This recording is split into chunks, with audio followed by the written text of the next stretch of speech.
Assalamualaikum warahmatullahi wabarakatuh. Perkenalkan, kami dari kelompok 7 akan membawakan materi mengenai kaitan pengembangan dengan fungsi lain manajemen. Anggota kami Retna Pratiwi, Lia Oktaviana, Nabila Putrina, dan Rizky Saputra.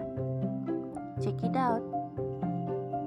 Baik, pertama akan dijelaskan oleh Lia. Baiklah, saya akan menjelaskan tentang pengertian pengembangan. Jadi menurut ahli atau menurut Sales and pengembangan berarti proses menerjemahkan atau menjabarkan spesifikasi rancangan ke dalam bentuk fitur fisik. Pengembangan secara khusus berarti proses menghasilkan bahan-bahan pembelajaran. Nah, menurut Undang-Undang Republik Indonesia Nomor 18 Tahun 2002, pengembangan adalah kegiatan ilmu pengetahuan dan teknologi yang bertujuan memanfaatkan kaidah dan teori ilmu pengetahuan yang telah terbukti kebenarannya untuk meningkatkan fungsi, manfaat, dan aplikasi ilmu pengetahuan dan teknologi yang telah ada, atau menghasilkan teknologi baru. Pengembangan secara umum berarti pola pertumbuhan, perubahan secara perlahan atau evolution, dan perubahan secara bertahap. Baik, terima kasih Saudari Lia. Selanjutnya saya akan melanjutkan. Fungsi manajemen menurut George R. Terry. Yang pertama ada planning, perencanaan. Merupakan fungsi manajemen untuk menyusun rencana dan strategi untuk mencapai tujuan organisasi.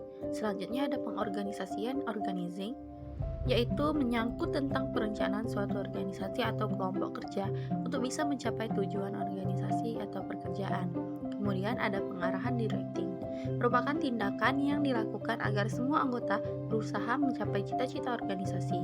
Fungsi directing adalah meningkatkan efektivitas dan efisiensi kerja para anggota secara optimal dalam mencapai cita-cita perusahaan.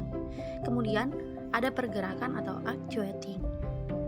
Pergerakan adalah usaha menggerakkan anggota kelompok agar mereka berkeinginan dan berusaha untuk mencapai tujuan perusahaan.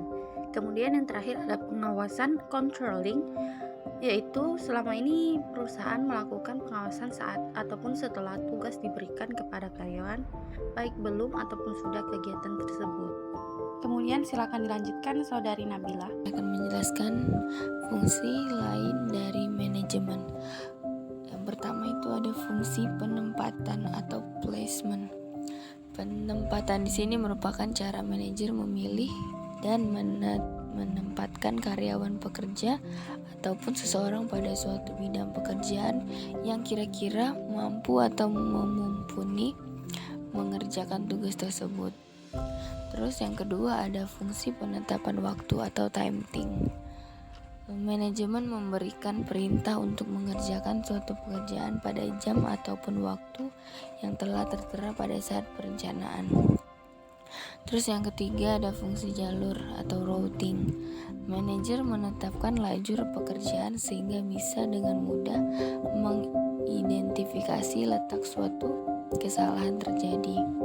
Terus yang keempat ada fungsi perintah pelaksanaan atau dispatching. Manajer menetapkan kapan semestinya pengawasan harus dijalankan. Terus yang kelima ada tindak lanjut atau follow up. Manajer mencarikan solusi apabila terdapat kesalahan yang ditemukan. Kepada Saudara Rizky, silakan menyampaikan. Kaitan pengembangan dengan fungsi lain manajemen.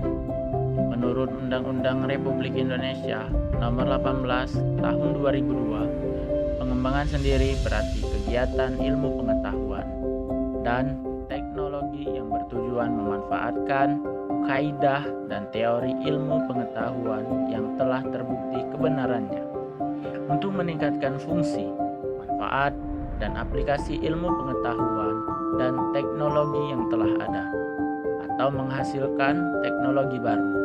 Jikalau dikaitkan dengan fungsi manajemen langsung saja dilihat dalam bentuk implementasinya dalam sebuah jurnal penelitian mengenai analisis fungsi-fungsi manajemen sumber daya manusia pada beberapa perusahaan BUMN di Kota Medan, di mana penelitian telah dilakukan di PT Pelindo 1, PT Banda, Graha Raksa, dan PT BPJS Ketenagakerjaan. Fungsi-fungsi manajemen sumber daya manusia yang terdiri dari menganalisis pekerjaan dan jabatan, merencanakan sumber daya manusia di perusahaan, melakukan perekrutan tenaga kerja, menseleksi calon tenaga kerja, melakukan orientasi dan penempatan kerja, melatih karyawan, melakukan penilaian karyawan, melakukan kebijakan kompensasi, melaksanakan kegiatan pengembangan dan perencanaan karir, serta membuat kebijakan pemutusan hubungan kerja. Fungsi-fungsi manajemen sumber daya manusia ini adalah merupakan tugas-tugas bagian sumber daya manusia dalam perusahaan. Fungsi-fungsi manajemen telah melalui proses pengembangan. Baik, itulah hasil diskusi kami. Mohon maaf jika ada kesalahan kata ataupun pengucapan. Kepada Allah kami mohon ampun. Jika ada pertanyaan silakan tulis di kolom komentar ya.